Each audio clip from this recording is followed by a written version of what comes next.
Hi, I am Rosie, and welcome back to Life 100 Podcast. And today I have the honor to share time with Xiomara Palmezzano. If you listen to our sister podcast, she gave us that experience, that journey from the lab to the Amazon jungle. And today she is talking to us about career transitions. So, Xiomara, welcome to the show. Hi, Rosie. It's good to be back. This episode is one of the most requested that I had. Your episode in the jungle has been listened worldwide, and people want to know what else happened after that. So tell me, what has been your experience in the jungle, and what have you been doing recently in this new career that you are embarking? I've been back here in Los Angeles, and since the jungle, I landed a wonderful position as a field naturalist and outdoor educator. I work for the Orange County Department of Education, and we teach students different variety of programs at multiple locations, environmental sites, nature centers, and we teach students programs that deal with Native American, pollinators, variations of animals, plants. So we're able to take them on these hikes and have different adventures all around the nature center. It's been a wonderful opportunity for me to do this. That was so great to hear. And in this career transition that you have, what made you fall in love with wildlife? Ever since I was a little girl, I've been fascinated with wildlife. It's something that connects us all as humans, where you go outside and you're one with nature. It's just something so beautiful. The animals and plants, having to be an educator, every day is a teaching moment. It's always a learning experience for myself as well. And during that transition, when did you know that it was time for a change? And what kind of step did you take to make that transition possible? I always knew I wanted to work outside. Even when going to college, right after I graduated, I landed a position in a laboratory. And from that, with COVID happening, the world stopping, I went to the jungle, and the jungle really changed me. And if you heard our last podcast, the jungle ended up adding this special awareness to my life, knowing that outdoors is where I want to be. And I knew coming back home that my mission then was to direct myself into a position where not only I can work outdoors, but I can also teach our future generation, because I work with students from kinder through third graders, and each grade has a different program based off what they're learning about in school themselves. So they're able to also take this knowledge with them. And a lot of these students come from different backgrounds and cultures, and some aren't even have the opportunity to go to these outdoor spaces. It's been a very grateful opportunity to be able to do this. What a beautiful experience you are having, because you are combining your passion, also a mission. Now that part is done and you're seeing the fruit of your labor. But when you were doing that transition, what was the hardest part about starting over, and what kind of mindset did you have to develop in order to get you through from where you started to where you are right now? It's a very good question, Rosie. The way I look at it, it's not so much about starting over, but continuing in that same path, because this field, it's all within the same outdoor wildlife. So it's all connected still. And this was just one of those branches that was from the same root of it all, the science, outdoor, wildlife. So for me, this extension of branch was something that really opened my eyes, where I'm having an opportunity to teach children and pour the same passion that I have into their hearts as well. Yes, it's a beautiful mindset, knowing what you want to do and having the opportunity to do it. So now that you are a wildlife biologist, what a day in your life looks like? A day in my life, walking into the nature center, meeting up with my wonderful coworkers and grouping before the kids come and meet us, and teach 2 classes per day, 2 hours each class, and having 6 adventures with each one of those classes. And after that, cleaning up the stations that we set up throughout the nature center, grouping up again with my coworkers and going through everything and sharing moments that each one of us had with their individual groups of students, which is one of my favorite parts of the day because everyone gets to express how their class went, and we all love to share each other's ideas. Also, even going over plant identifications or different type of animal identifications. So it's a really great place to work and having wonderful coworkers around as well.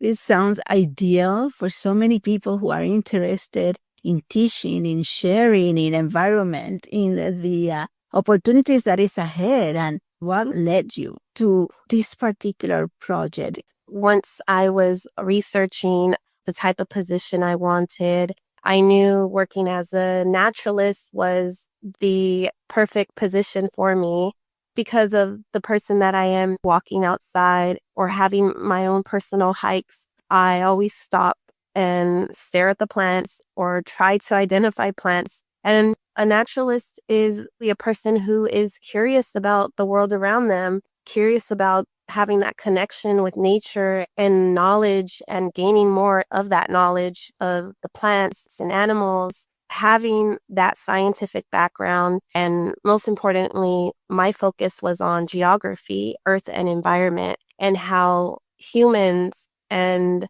environment connect with one another and impact one another. Knowing that background that you have, what steps did you take to find about these opportunities? What places did you do the research? Type of places did you apply? What places our friends, our listeners can see what is available? A lot of researching the specific position that you want and looking up your city websites, and then you can look up conservation websites as well in order to find the position that really fits your passion. Sometimes we know we want to do something, but if we are not exposed to it, we don't know what is the best next step. And now that you have gone through the process, that's what you're giving us. So thank you for that. So you went through the research process, the application process, through the interview, and you were able to land this new position. What it was like for you when they offered you this position, and what was like the first day on the job? I was very happy and grateful for the opportunity to work there. Has been such a joy because not only is it my own passion, but I can see all my coworkers are very passionate and grateful for the opportunity to be a naturalist there. It's such a wonderful organization. Our mission is to give the students a wonderful experience, and they end up taking this experience home. For a lot of them, it ends up becoming one of those core memories. That is literally our job, is to make sure that at the end of their field trip, they end up having this beautiful experience outside in nature. I always tell my students, not only are we going to learn today, but we're going to also have a lot of fun. So that's really what my day consists of too. For you and also for the students, and you're there interacting with them, how they communicate with you as far as their excitement. So the students are all different every day, from the little ones to the third graders. I can see it in the energy that they have when they first get off the bus, how excited they are to be outside. And today it's an outdoor classroom and they are just so happy, ecstatic. It's a beautiful thing to watch. It's all very connected and a very joyful experience. Everything is connected. And for those who want to follow your path, What can you advise that it will help them is that transition? My advice is to take that risk. I know that myself, I didn't start off in the environmental field at all.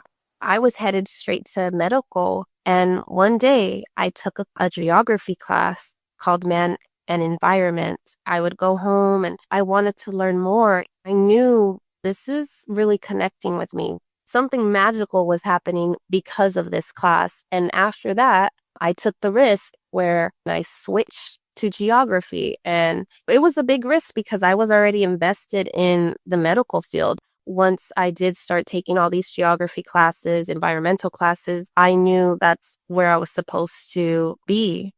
And that was a class that you took. And one class can change the order of what you think your life is going to be like, because now you're exposed to things, your eyes are open, and some experiences come your way. And talking about those experiences, what type of volunteer opportunities or programs were available to be able to get into the field that you are right now? There's so many opportunities in your college, universities. That's where I started, and that's my advice, is to start there because they offer so many resources. I was part of a wonderful committee where we brought recycling bins because we didn't have recycling bins on our college campus.